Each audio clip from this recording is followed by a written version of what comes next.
Hi everyone, welcome back. Today we'll be discussing module 4. In last section we discussed about the four-step process to do the dimension modeling. Today we will see how to do it practically and then we'll get introduced to the technology. Till now we were discussing concepts.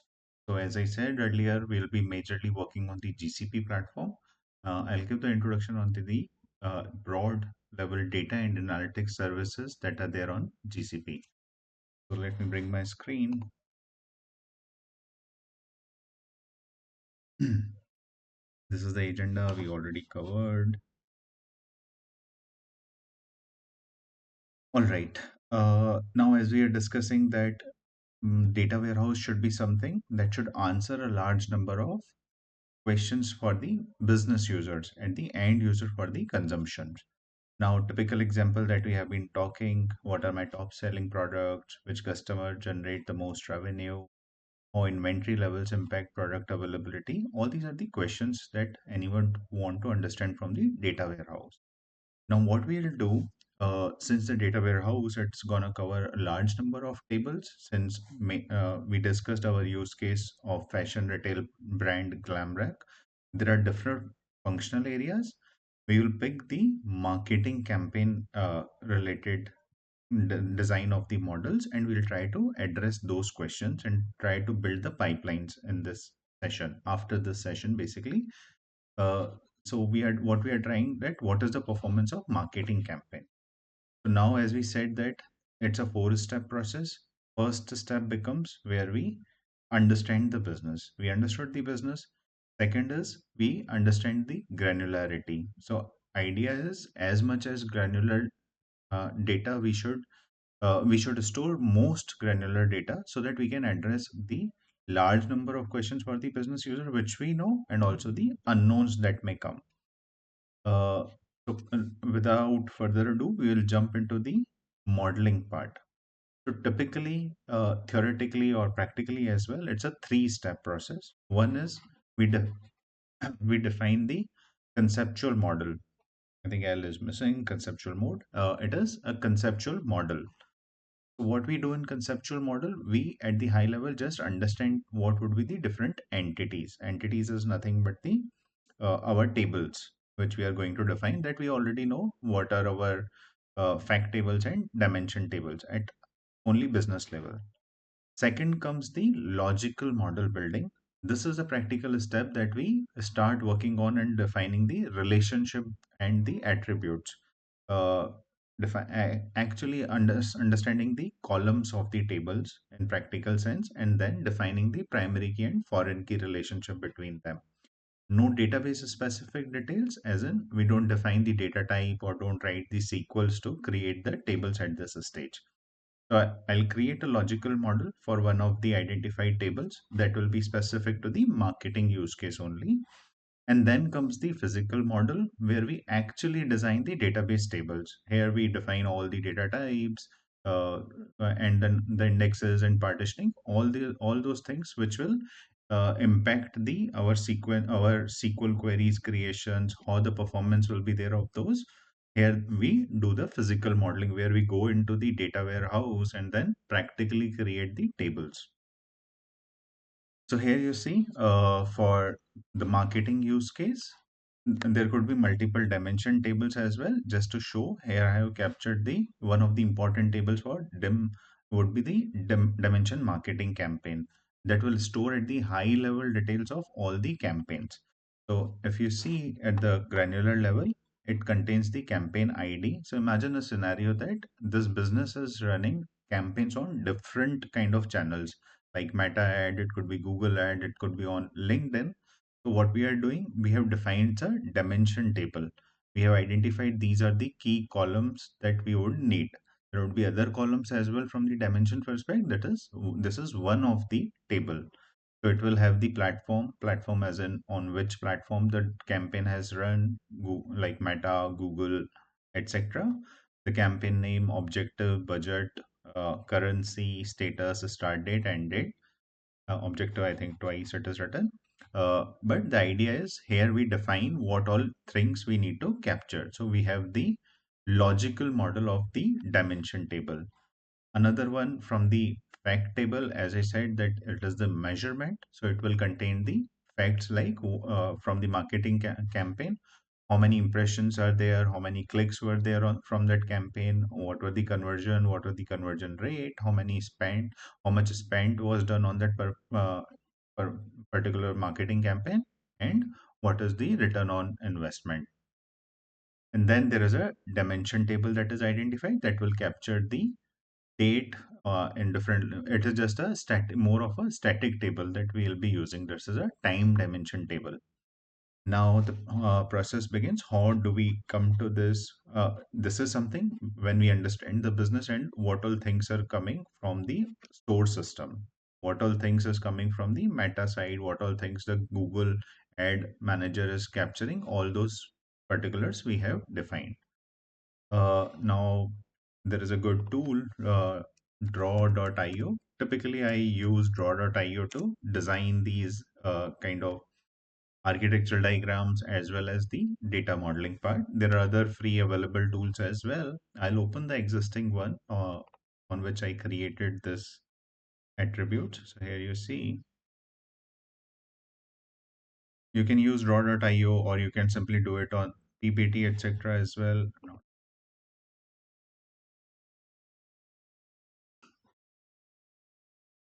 Glamrec ER diagram is one what I created. ER diagram is nothing but the entity relationship diagram. Once you open this draw.io, yeah, here's that what we were seeing on the PPT. On the left hand side, there are good kind of icons available, which you see the entity under entity relationship. There are different attributes which are ready to use from the entity relationship creation. What I have used here is I have just it is more like a drag and drop fashion where you drag those entities, you build on top of it. And here, say for example, uh, this dimension marketing campaign. So I have identified from the business perspective what all columns would be there, and then simply I created this using the draw.io. dim.marketing campaign. And then further you can write the attribute. The standard is on the top, you write the primary key. As you can see, the campaign ID is my primary key. You mark it as in bold. And then there are again drag and drop options available to define the relationships. Here you see I have defined one-to-many relationship for this because uh, there could be multiple facts associated with the one campaign. So one-to-many relationship is between this. Similarly, there is many-to-one relationship between the fact table and dimension table. That way, you can quickly use these icons for good entity relationship flowcharts, and then you can use it for the documentation purposes. This becomes your logical modeling. Till now, we are not discussing what is the data type of these particular fields. It is just logically we are saying this would be my flow, this would be my dimension tables, and these would be my fact tables. There would be multiple dimension tables. I'll show you the complete as an uh, dimension model for this particular module of marketing. But for now, for example sake, this is the process of creating the dimension model. Once we are through this, we go to the physical model creation. And that physical model comes where we write the sequels. Now you imagine like we have all the dimension tables, fact tables. Now comes the physical model where we see for the same example, dim marketing campaign that will become my table in the data warehouse. Whatever data warehouse I may choose, it could be any like modern data warehouse are the like snowflakes of the world, BigQuery, etc. We'll be using BigQuery in the later part, but one can choose different data warehouse as per the cloud preference or their need. Now you see this is simple. Create table statement. Uh, I hope you're here. You would know all the SQLs, basic of SQLs. So this is generally a basic create table statement. It is coming from the live environment of Glamrec. So we'll come to that. I don't want to jump directly into the technology part, but since I want to make you aware of the syntax, this is how the table is created in BigQuery.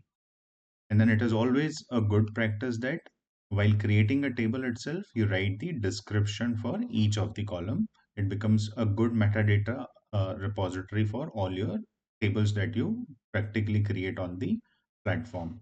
Now here you see we have platform, as I said, that marketing platform where the campaign is running, the campaign name, objective, and then at the end it is the description of the complete table. Dimension table is storing campaign details across multiple marketing platform, Meta, Google, LinkedIn, etc. And another on the similar fashion, the other table for the fact table, the physical model will be something like this, where we are again creating the table. So I'm not going into the hierarchy, how the data sets are created or what is data set for now. I would tell you the practical example when we open the BigQuery. Now, before going to BigQuery, we'll create all these tables. I'll share these scripts as well. We'll create all these tables. So before going into BigQuery, I would like to introduce you with the GCP platform, what it is, how different services are structured, and in typically data and services environment, what are the different solution blocks on GCP. So here you see, this is a high level introduction to the GCP platform. GCP is a unified data and AI platform. There are different services that a GCP as a platform offers, starting from, I would say, the relational database or non-relational database. Why I am touching, because the first uh, part that any business would touch in would be the application creation or the website creation. Now you imagine Glamrack as in website creation. It is created on some, or it is hosted on some of the server or the platform, and the first backend interaction data for that particular is known as the transactional database, which we are talking the concepts of OLTP and OLAP. So there are different database services that are available on GCP, which can be directly integrated to your web apps or can be used as a transactional database system, right? And there is a layer of data warehouse and data lake. On GCP, there are services which are available where you can create a raw layer of the data lake, and then BigQuery, which I have been talking and calling out BigQuery as a data warehouse service. So once the data part or the foundation part is done, it also allows the AI and ML part, mainly for the predictions and all those things. So where the Vertex AI is one of the tool, which I'll again in the next solution building blocks, I will introduce you. But yeah, that is also available. And then from the consumptions or the dashboarding reporting, there are services. This is a symbol of a Looker platform that is available. So that way it becomes an end-to-end unified data and AI platform where all the services can be used basis of the use case that you business may have, and then we can plug and play with the different services or activate the business services on the cloud platform. It is all GCP. There are different services which are managed by cloud. All those concepts of infrastructure and services can be leveraged, or platform as a services can be leveraged, or serverless services also like data warehouse can be leveraged. Now, if I talk about, just to give you the view, on the structure, how the different data services are there on GCP. There are many plethora of services available apart from this, but I would want to call out few of the key services, because since we will be building our data warehouse on BigQuery, there has to be some integrated services which we'll use for doing the ELTs or ETLs, and then making the consumption dashboards as well. So here are the key services which I'll introduce. If you see, the first block becomes the capture block. Typically to connect to the different source systems or bringing the data from the source system. So PubSub is one of the services for streaming data and bringing the IoT data. And data transfer is again connecting to the different source systems or bringing the data on any of the second processing layer or the storage layer. Second is the process layer, where data flow is one of the open source Apache Beam service on GCP, where one can define the pipelines in choice of language like Python or JavaScript. And then data fusion becomes one of the service, which is more of a tool where one can do the define the pipelines in drag and drop fashions. Any of the ETL tool you can relate to, like Informatica's of the world, all those ETL tool, data fusion is one of the ETL tool for processing on GCP. Then data proc is another service. It is well suited for all the kind of Hadoop based or Spark based jobs which we want to bring on the GCP. And then there is a data prep service as well. This is again more like where business user can do a step by step preparation of the data. As name suggests, it's a data prep tool, not the heavy ETLs. It's just for little bit visualization. One can use this.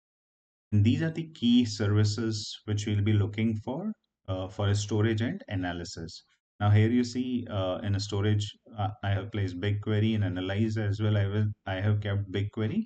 So first, let me talk on the cloud storage. So like in any other cloud S3 buckets or ADLS in Azure, GCP offers the cloud storage buckets as in first layer or the data lake, where you can bring all your unstructured, semi-structured, or structured data. That becomes the raw layer. And then BigQuery becomes your layer where you can store as well and do the processing as well. So it's a single service, but you can have, but internally the architecture is such that there is a separation in the compute as well as the processing layer. But BigQuery becomes your key service for the data warehousing. And then there is a consumption side where Vertex AI will become more of the AI platform where you can deploy or train all your AI models. Analytics Hub becomes an service for secure sharing of the data within the organization or as well as external kind of consumers of the organization. So again, Analytics Hub is an integrated part of BigQuery, but it is mostly used for the sharing or the secure sharing, I would say, of the data. That's why I have kept it on the consume side. And Looker is another BI analytical service that is offered by GCP. So with this, I think we have introduced you to the GCP platform. In the next module, we'll start creating these tables on our data warehouse BigQuery, and then we'll try to build the pipelines to bring the data, connect to the meta, bring those, and then we'll also have the architecture in place, the medallion architecture, which I have been calling that we'll discuss. So we'll define the medallion architecture. I will tell you the importance of medallion architecture, and we will implement this marketing module practically on leveraging the GCP services. Thank you. See you in the next module.